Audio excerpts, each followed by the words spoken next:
Welcome to Dark Files, Unsolved Crimes. In this chilling episode, we delve into the abyss of a night that turned a simple favor into an unspeakable nightmare for Deena Woods and June Janeri, two friends whose lives were irrevocably altered in an instant. Prepare for a full immersion into the winding paths of an investigation where every revelation is a shock. The story takes us to Monk's Corner, a peaceful locality in South Carolina. It was August 27, 2012. Deena and June, inseparable, went out to dinner with the intention of spending the night at Deena's house. But the dawn of the next day, 3 a.m., revealed a heavy absence. Their families, consumed by worry, didn't see them return. Dinner should have been followed by an immediate return. Their phones remained silent.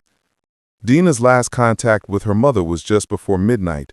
They were supposed to drop off a friend, a short detour before heading home. The anxiety of a car accident pushed Deena's parents to patrol the streets in vain. No trace of the young women, nor of the car. The police, contacted, were reassuring, suggesting a night at friends' houses, a forgotten call. But for June's mother, this explanation didn't hold up. June would never fail to check in, especially with her 2-year-old daughter Emma at home. The search intensified, involving June's father and son-in-law, but the void remained. Just as hope wavered, June's father spotted a familiar vehicle. It was Deena's car, but the driver was neither Deena nor June. It was an unknown man. The chase began. Charles, June's father, pursued him, but the stranger ran a red light, disappearing into the night. The testimony reported to the police station changed everything. The mysterious driver was the trigger for a realization. The matter was serious. All patrols were alerted. Details of Deena's car were disseminated. The missing persons investigation took a more sinister turn. Deena Woods, 18, a high school student working part-time to finance her law studies. June Janeri, 22, a young single mother of little Emma, employed in a store. Two orderly, uneventful lives whose prolonged absence was inexplicable. Something terrible must have happened. The identity of the man driving the car became the key. The net tightened. Friends, colleagues, former classmates, all were questioned, seeking the slightest information, but the silence was deafening. The police tracked cell phone signals. A name emerged: Chris Feathers, Deena's boyfriend, a tumultuous relationship. Questioned, he claimed to have left them at 9:30 p.m. to meet friends until 2 a.m. Released, he remained a suspect. A discovery rocked the investigation. Deena's phone's last signal came from an unexpected location, an isolated road on the other side of town. Deena and her phone had traveled a considerable distance, far from their planned route. The search extended to this new area. The silence persisted. 3 days of anguish passed before a call broke the unbearable wait. A hunter reported a burned-out car on the side of a deserted road. It was Deena Woods' vehicle. The horror unfolded. Near the smoking carcass, Deena Woods' body was discovered. A bullet to the back of the head. The question haunting everyone's minds: where is June? Is she still alive, or has she suffered the same tragic fate? Deena's body hidden under branches, clothes scattered. A hasty attempt to conceal the unspeakable. The disappearance officially became a double murder. But June remained untraceable. Who was the man driving the car? What happened that night? And above all, what motive lay behind this savagery? The next day, another call. A man visiting a cemetery near June's house spotted a piece of cloth in the bushes. It was June's body. June's body lay in a 3-meter-deep pit, also killed by a bullet to the back of the head. She had been moved after her death. Examination of the area around the burned car revealed blood traces belonging to both victims. They were killed in the same place, in the same way, but June's body was transported elsewhere. The police resumed interrogations, tracing the last hours of the young women. A name kept coming up: Arthur, the person Deena and June were supposed to drop off.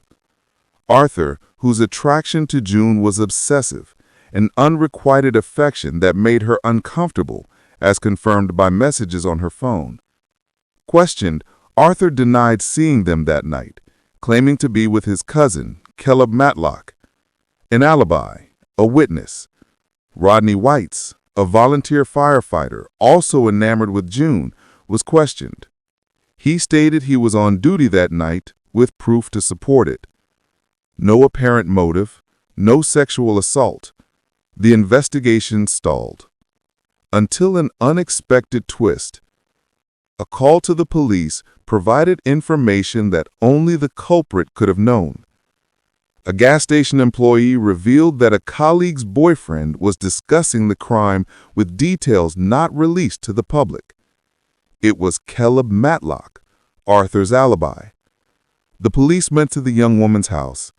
Caleb fled through the back door. He was caught, and in his bag, they found a weapon. Caleb Matlock, 23, had known June for a long time. They had a brief relationship. He initially denied seeing her for a month, claiming to watch TV at home. But the investigators didn't give up. He cracked. Caleb confessed to being present during the murders, but denied pulling the trigger. He refused to name the shooter. Arthur was questioned again. He initially denied, then yielded to pressure, but his story contradicted Caleb's. It was Caleb who killed the young women to steal Deena's car. Arthur swore he was unaware of Caleb's intentions and was shocked by his act. Contradictory confessions, but a scenario emerged. Caleb and Arthur met the young women by chance at the restaurant and asked them for a ride. A fatal favor. The two men claimed to have lost Arthur's wallet in the forest. On the way, Caleb whispered to Arthur his intention to kill them to steal the car and use it in another crime, thinking he could evade the police with an unidentified vehicle. Arriving in the forest, Caleb pulled out a 9mm weapon, forced the young women deeper into the forest, and shot them. Why kill? Simple carjacking? Many other vehicles were available. A spontaneous or premeditated act. No matter, the result was tragic. After killing Deena, Caleb attempted to hide her body under branches. Caleb and Arthur then transported June's body in the trunk of Deena's car to another location, believing that separating the bodies would confuse the trail. They headed to another forest near June's house. During transport, a piece of her clothing tore and remained caught on a tree, unnoticed. They threw her body into a pit and abandoned it. Charles, June's father, saw Deena's car and tried to pursue them, but Caleb ran a red light and managed to escape. Having been spotted, Caleb and Arthur changed their plans. They abandoned the idea of using the car for another theft. They returned to the crime scene and set it on fire, thinking they would destroy the evidence. But the evidence was abundant. Arthur tried to pass himself off as a victim, claiming he was unaware of Caleb's intentions and his non-direct participation in the murders. In August 2014, Caleb Matlock's trial opened. He faced charges of premeditated murder, possession of a weapon, armed robbery, and arson. Caleb shocked everyone by pleading guilty, stating that he wanted to spare the victims' families further pain. He offered emotional apologies, but the families refused. Their daughters would not return. The judge sentenced him to 5 years for possession of a weapon, 15 years for arson, 30 years for armed robbery, and 55 years for each murder. But the sentences were concurrent, meaning Caleb could be released at 90. The families were outraged, believing justice had not been served. Arthur, meanwhile, tried to deny all accusations without any remorse. His lawyer pleaded lack of direct evidence, his ignorance of Caleb's intentions, and his non-direct participation in the murders. But the court was not convinced. After the defense failed, Arthur negotiated with the prosecutor, pleading guilty to involuntary manslaughter and armed robbery, and was sentenced to 25 years in prison. The families found these sentences insufficient. Caleb's life in prison was not easy.